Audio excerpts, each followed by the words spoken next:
ये भोले बाबा को देखेंगे, अरे कुछ नहीं, वो ऐसे ही है, बड़भंगी है, भांग पीता है, नशे में कुछ कर दिया होगा, तुम उसकी बात को मान लिए। मैं भी एक बार तपस्या किया था, ऐसे किया, और मैं जब टेस्ट किया तो कहीं कुछ नहीं हुआ, देखो आज तक मैं घूम रहा हूँ। अब वो असुर मूर्ख होते हैं, अब उसके ब्रह्मचारी के चक्कर में संदेह हो गया पिता। बोले अरे ऐसे कैसे हो सकता है, गड़बड़ हो जाए, भस्म हो जाऊँ तो।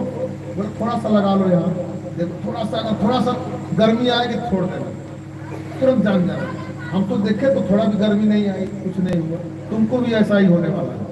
अब वो आ गए चक्कर में, थोड़ा सा यहाँ रखा, फिर थोड़ा ऊपर लिया, तब तक जो है गोविंदा भस्म हो गया। शंकर जी बोले अरे कन्हैया आप आ गए, हमको बचा लिए, नहीं तो मार ही डालता, हमको हॉस्पिटल देता। वो पार्वती जी को ले जाना चाहता था। तो बोले अरे बाबा ऐसे पैसे को मत वरदान दिया कर, कुछ सोच समझ। बोले आज के बाद बिल्कुल कन्हैया बहुत बढ़िया कह रहे हैं, ठोक ठटा के जो है वरदान दिया, तो ऐसे खुश होकर किसी को बहुत वरदान दे दोगे। तो ये है। फिर बताते हैं विवाद हो गया ऋषियों में, संतों में, कि सबसे बड़ा कौन है, त्रिगुणातीत कौन है, who is the supreme personality of the God है, सर्वोच्च कौन है, सुप्रीम पर्सनालिटी। भाई कोई घर का बड़ा होता है, कोई समाज का बड़ा होता है, कोई रुद्रपुर का बड़ा होगा, कोई उत्तर प्रदेश का बड़ा होगा, कोई पूरे देश का बड़ा प्रधानमंत्री होता है, राष्ट्रपति होता है, लेकिन पूरे ब्रह्मांड का, अनंत कोटि ब्रह्मांड का स्वामी कौन है। यहाँ का बड़ा तो जाना पड़ता है उसको, लेकिन वास्तव में कौन बड़ा है, सच्ची बड़े विद्वान थे। बोले गुरु जी आपने गुरु हमको बना लिया, थोड़ा ऊंचा ज्ञान के, ऊंचा, बोले ऊंचा ज्ञान का, भगवान का नाम ले लो। अरे भगवान का नाम तो सब राम राम सीताराम बोलते हैं। तो बोले कि ठीक है कुछ ब्रह्म विद्या इसके बारे में बताइए। तो चलो आज गीता महात्म सुनाते हैं। तो गीता महात्म में महिमा बताए, सर्वा ऊपर से दो गाओ, दो गधा गोपाल नंदन के लिए परीक्षा कौन देगा, तो भेजा गया। बोले अरे आप लोग मुझे भेज रहे हैं, अरे आप भृगु जी आप जाइए, तो ब्रह्मा के पुत्र हैं और श्रेष्ठ हैं आप। तो सबसे पहले कहाँ पहुंचे हो, ब्रह्मा जी के पास।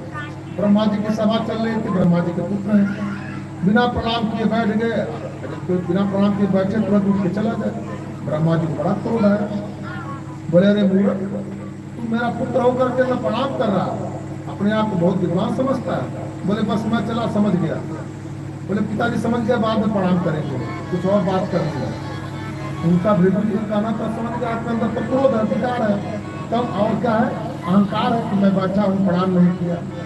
इसका मतलब आप बड़े सांप लपेटा हुआ, मुंह लपेटा हुआ, बिच्छू, ये सब क्या है, बिच्छू पहना हुआ, ऐसा बोले कि शंकर जी त्रिशूल पकड़ना शुरू, समाधि खुले क्रोध में।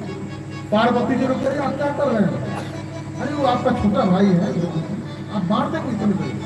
बोले बस करिए, बोले बाबा बाद में मिलेंगे, क्षमा करना जा रहे हैं, जल्दी भगे त्रिशूल में चलाते हैं।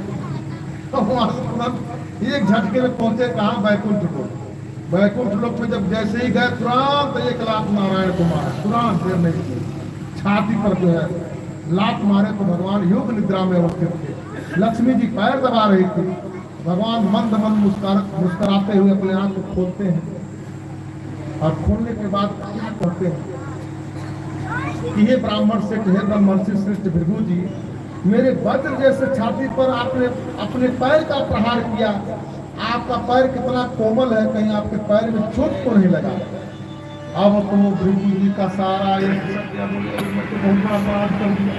नारायण की छाती पर मैं पैर मार दिया, कितना बड़ा अपराध कर दिया साक्षात भगवान। बोले नारायण ने कहा ठीक है, तुमने श्राप दिया, लेकिन ब्राह्मणों के पैर पर ही चढ़ना, ये मेरा ये है वचन है, ब्राह्मणों के पैर पर ही, ऐसा है। कहने का मतलब यहाँ कौन श्रेष्ठ, सर्वश्रेष्ठ है। भृगु जी ने कहा, भागवत में लिखा हुआ है, इस तरह से एकादश स्कंध में प्रवेश करते, एकादश स्कंध मुक्ति है, 10वां लक्ष्य है। इसमें है